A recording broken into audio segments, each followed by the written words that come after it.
Hi guys, Bigg Boss Malayalam season 7 live update എടുത്തിരിക്കുകയാണ് കേട്ടോ. ലൈവിൽ നമ്മുടെ അനുമോള് എല്ലാവരുടെ പോയിട്ട് ഓരോ കാര്യങ്ങൾ ചോർത്തിയെടുക്കുകയാണ്. കാരണം അനുമോൾക്ക് ആവലാതിയാണ്. പുറത്ത് തനിക്ക് നേരത്തെ ഉണ്ടായിരുന്ന സപ്പോർട്ട് പോയോ ഇല്ലയോ, ഇല്ലെങ്കിൽ താൻ പുറത്താകുമോ എന്നൊക്കെ ഉള്ള ഒരു ആവലാതിയാണ് കേട്ടോ അനുമോളിനെ. അപ്പം ഓരോരുത്തരത്ത് പോയിട്ട് സരികടുത്ത് പോയിട്ട് കുറച്ച് കാര്യങ്ങളൊക്കെ കിട്ടി. പിന്നെ നമ്മുടെ അപ്പാനി ശരത്തിൻ്റെ അടുത്ത് നിന്ന് കിട്ടാൻ വേണ്ടിയിട്ട് അപ്പാനി ശരത്തിൻ്റെ അടുത്ത് പോകുന്നുണ്ട്. അപ്പം അപ്പൻ്റെ ശരത്ത് പറയുന്നുണ്ട്, നീ ഒന്നും കൊണ്ട് പേടിക്കണ്ട, എല്ലാം ശരിയാ, ഓക്കെ, ഒരു കുഴപ്പമില്ലാന്ന് അപ്പാനി പറയുന്നുണ്ട്.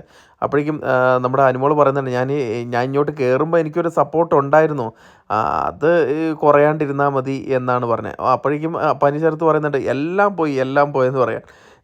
എല്ലാം പോയോ എന്ന് അനുമോള് ഞെട്ടിപ്പോയി ചോദിക്കുകയാണ്. അപ്പോഴേക്കും അപ്പാനി ശരത്ത് പറഞ്ഞാൽ, അതല്ല, നിൻ്റെ നെഗറ്റീവ്സ് എല്ലാം പോയെന്നാണ് പറഞ്ഞതെന്ന് പറയണേ. എന്തായാലും പിന്നീട് അവർ തമ്മിൽ കുറേ കാര്യങ്ങൾ പറയാൻ വേണ്ടിയിട്ട് അപ്പനി എന്തോ ഒരു കാര്യം പറയാൻ വേണ്ടി എടുത്തപ്പോഴേക്കും നമ്മുടെ ബിഗ് ബോസ് അവിടുന്ന് വാണിംഗ് കൊടുത്തു.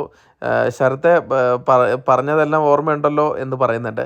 അതായത് അനുമോൾക്ക് പുറത്ത് എങ്ങനെയാണ് അനുമോളുടെ ഫാൻസ്, അല്ലെങ്കിൽ അനുമോൾക്ക് എങ്ങനെയാണ്, നെഗറ്റീവാണോ പോസിറ്റീവാണോ എന്നുള്ള അറിയാനുള്ള ഒരു വെമ്പലാണ് അനുമോളുടെ ഭാഗത്തുനിന്ന്. അപ്പോഴേക്കും അനുമോളുടെ അടുത്തിരുന്ന പ്ലാച്ചീനെ കണ്ടിട്ടുണ്ടായിരുന്നു. ഈ പ്ലാച്ചി ഒരുത്തൻ കാരണം ഞാൻ പുറത്തു പോകാൻ കാരണമെന്ന് നമ്മുടെ ശരത്ത് പറയുന്നുണ്ടായിരുന്നു.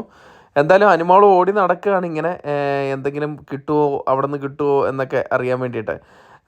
എന്തായാലും ഇനി ഫിനാലയിലേക്ക് ഇനി കുറച്ച് ദിവസം കൂടെ ഉള്ളൂ. അതുവരെ ക്ഷമിക്കാൻ അനുമോളുടെ അടുത്ത് ബിഗ് ബോസ് തന്നെ അനൗൺസ് ചെയ്യുമെന്ന് തന്നെയാണ് തോന്നുന്നത്. താങ്ക്